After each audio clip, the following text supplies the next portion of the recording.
Hello दोस्तों, आप लोगों का स्वागत है इतिहास की दुनिया 99 में। दोस्तों, अभी आपका जो एग्ज़ाम बिहार स्टेट का चल रहा है, जो 15 अक्टूबर का जो आपका पेपर हुआ था, उसमें जीके जीएस के जो प्रश्न आया था, साइंस का प्रश्न अच्छा लेवल का आया था। अगर आप इस तरह के प्रश्न को करते हैं तो आपका एग्ज़ाम में सिलेक्शन होने से कोई नहीं रोक पाएगा। तो चलिए हम लोग वीडियो को स्टार्ट करते हैं। एक एक प्रश्न डिस्कशन के साथ मैं यहाँ पर आपको बताऊँगा, तो वीडियो को अंत तक ज़रूर देखिए। तो चलिए, पहला प्रश्न आपके सामने में है, किस प्रकार का तत्व ऊष्मा एवं विद्युत का कुचालक है। क्वेश्चन को आप समझिए, मतलब कह रहा है कि ऐसा कौन सा तत्व है जिसमें क्या होगा, सुचालक मतलब करंट पास कर होना और कुचालक मतलब होता है करंट पास नहीं होता है। तो किस प्रकार का तत्व है, अगर आप ऑप्शन को पढ़िएगा तो यहाँ है धातु।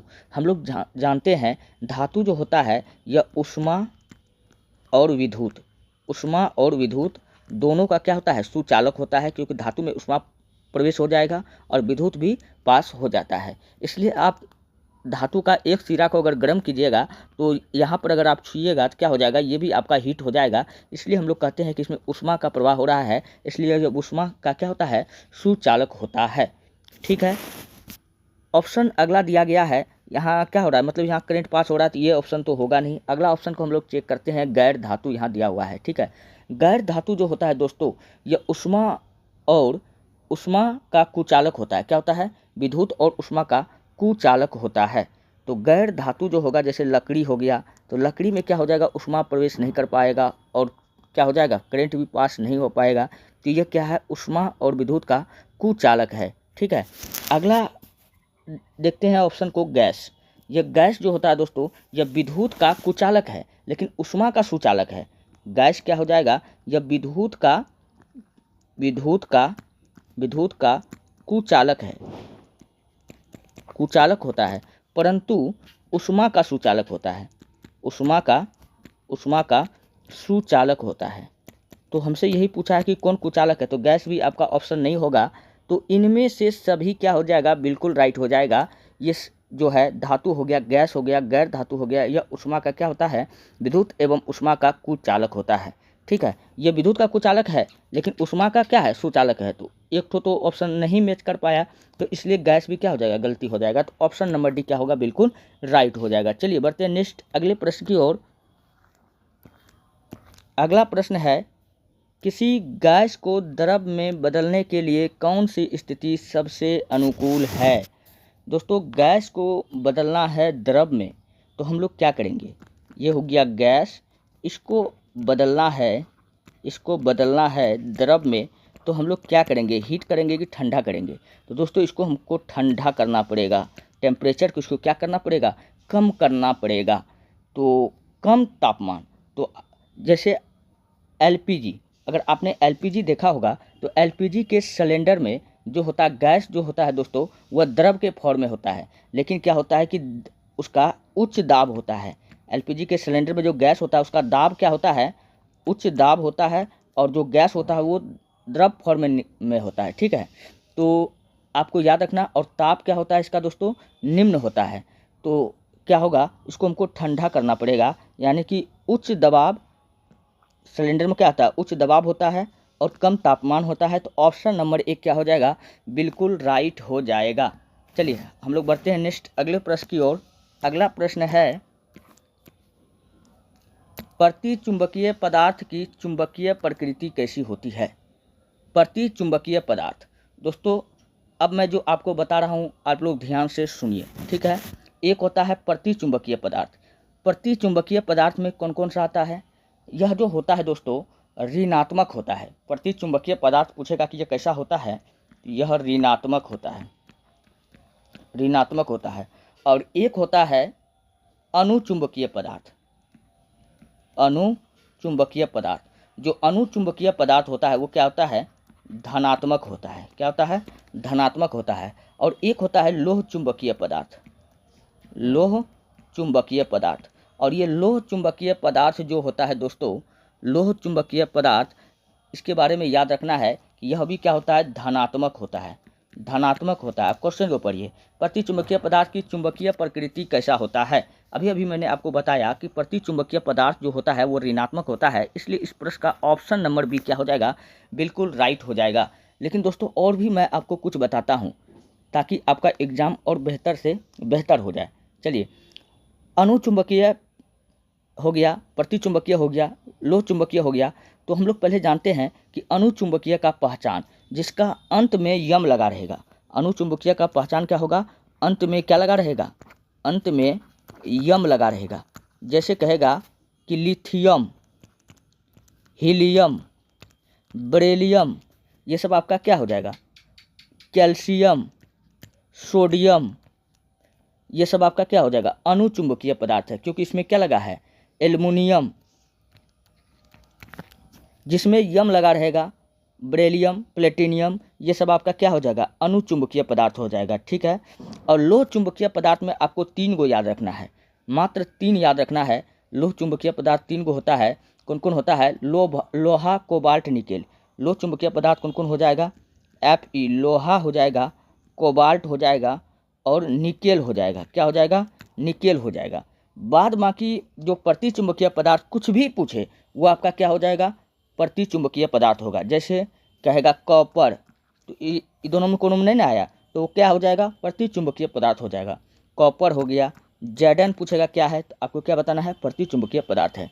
Au कहेगा क्या है, तो प्रतिचुंबकीय पदार्थ है। Ag पूछेगा क्या है, तो प्रतिचुंबकीय पदार्थ है। जल पूछेगा क्या है, तो प्रतिचुंबकीय पदार्थ है। उम्मीद करते हैं कि अब आपको समझ में आ गया होगा। तो हम लोग बढ़े नेक्स्ट प्रश्न की ओर। अगला प्रश्न है, जैव सुरक्षा पर कार्टाजेना प्रोटोकॉल का मुख्य उद्देश्य क्या था? जैव सुरक्षा पर हम लोग जानते हैं दोस्तों, जैव सुरक्षा जिसको हम लोग क्या कहते हैं? जैव आवर्धन भी कहते हैं। क्या कहते हैं? जैव आवर्धन। जैव सुरक्षा को ही हम लोग जैव आवर्धन कहते हैं। ठीक है। और जैव आवर्धन क्या होता है? खाद्य सुरक्षा में हानिकारक पदार्थ या जहर का मात्रा का बढ़ना। जैव आवर्धन क्या होता है? खाद्य सुरक्षा में हानिकारक पदार्थ यानी जहर का बढ़ना आपका क्या कहलाता है? जैव आवर्धन कहलाता है।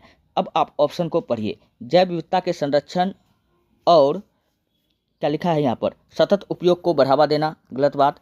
आधुनिक जैव प्रौद्योगिकी से उत्पन्न जीवित संशोधित जीवों का गतिविधियों को नियंत्रित करने के लिए नहीं, इससे कोई लेना देना नहीं है। आर्थिक लाभ के विरुद्ध सार्वजनिक स्वास्थ्य को संतुलित करना, जीवित संशोधित जीवों के सुरक्षित संचालन उपयोग के लिए नियम और प्रक्रिया स्थापित करना। हाँ, ये बिल्कुल राइट हो जाएगा। तो ऑप्शन नंबर डी क्या हो जाएगा? बिल्कुल राइट हो जाएगा। चलिए बढ़ते हैं नेक्स्ट अगले प्रश्न की ओर। निम्नलिखित में कौन सा पदविन्यास हार्मोन चालकता के क्रम किया गया है? तो यहाँ पर पूछ रहा है कि क्रम में आपसे पूछ रहा है कि किसका चालकता अधिक होता है। ठीक है, चालकता के बारे में आपसे पूछा है। अगर कहेगा कि सर्वाधिक चालकता वाला धातु को हम लोग क्रम के अनुसार यानी घटते क्रम में हम पदविन्यास हार्मोन मतलब घटते क्रम में आपको सजाना है। ठीक है, तो सर्वाधिक चालकता वाला धातु को हम लोग देखते हैं। तो सर्वाधिक चालकता वाला धातु क्या हो जाएगा? Ag हो जाएगा, फिर Cu हो जाएगा, कॉपर यानी जिसको हम लोग तांबा कहते हैं, फिर आपका Au चांदी, हाँ Au क्या हो जाएगा? Au सोना हो जाएगा। ठीक, एल्युमिनियम हो जाएगा, फिर कैल्शियम हो जाएगा, फिर आपका निकेल हो जाएगा और अंत में आपका आता है Fe, लोहा आता है। ठीक है, तो हमको सजाना है Ag, हमको इसको सजाना है। तो देखिए Ag मतलब क्या होता है? चांदी होता है। ठीक है, चांदी, तांबा, तो चांदी तांबा देखिए यहाँ ऊपरे में दे दिया है। तो ऑप्शन नंबर डी क्या हो जाएगा? फिर उसके बाद में क्या होता है? एल्युमिनियम होता है और लोहा सबसे अंत में आता है। तो हमको इधर चेक करने का ज़रूरत ही नहीं था, ऑप्शन नंबर डी हम ऐसे लगा देते हैं। तो इस प्रश्न का ऑप्शन नंबर डी क्या हो जाएगा? राइट हो जाएगा। अगर यहाँ तक बात क्लियर है तो हम लोग बढ़ते हैं नेक्स्ट प्रश्न की और। अगला प्रश्न जस्ट आपके सामने में है, 6ठे नंबर का प्रश्न है।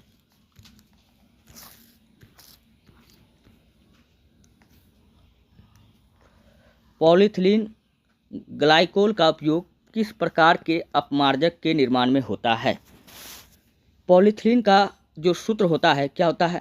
C2H4 N बार, ये इसका सूत्र होता है। ठीक है, अच्छा पॉलीथीन पूछेगा किसका बहुलक है? तो ये भी क्वेश्चन पूछा जाता है। तो यह जो होता है एथीन का बहुलक है। किसका बहुलक है? एथीन का बहुलक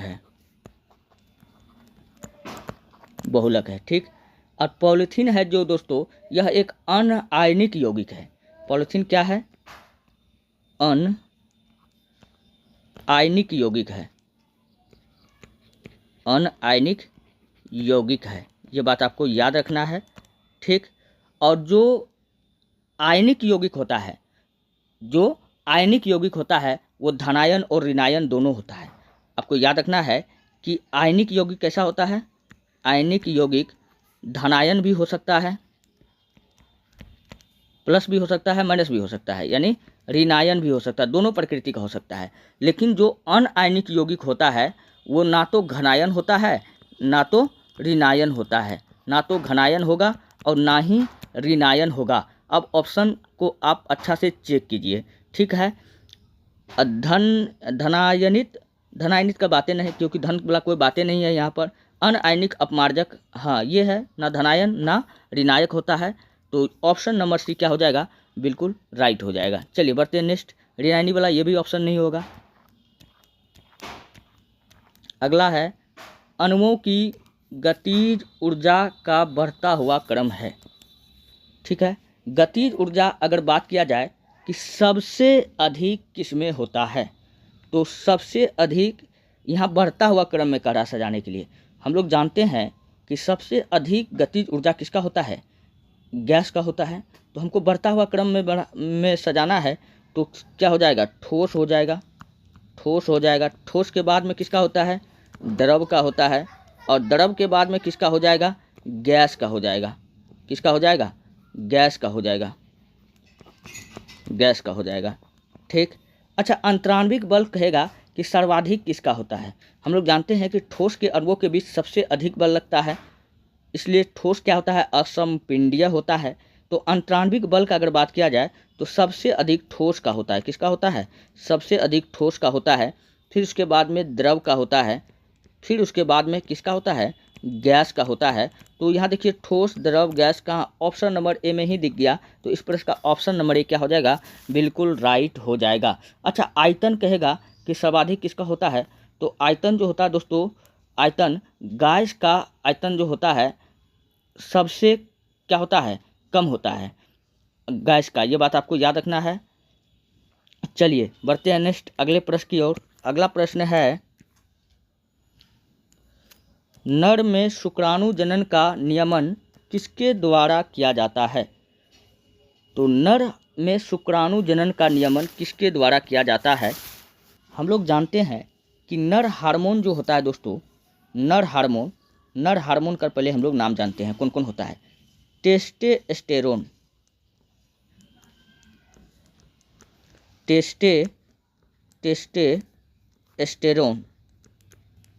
ये आपका क्या है?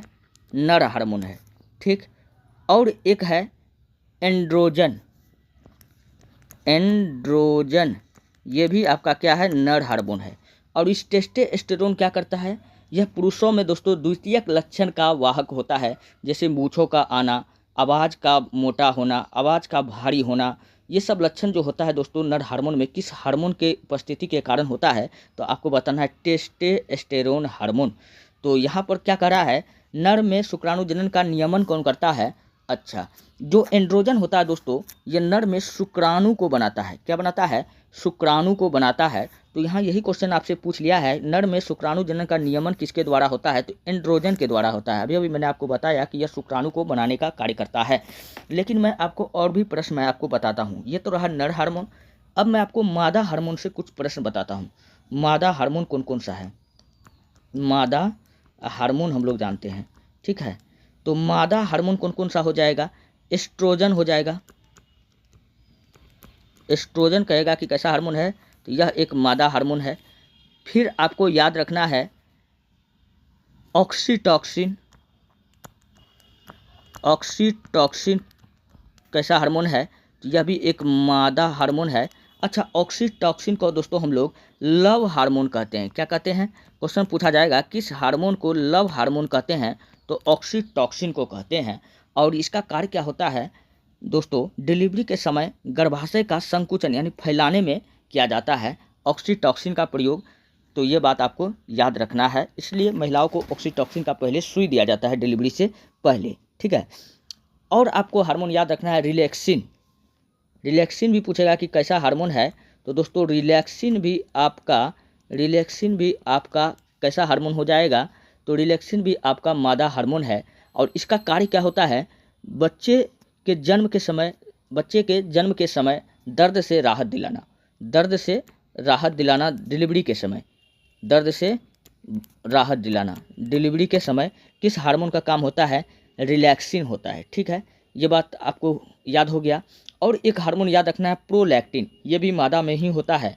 प्रोलैक्टिन को हम लोग दूध स्रावित हार्मोन कहते हैं।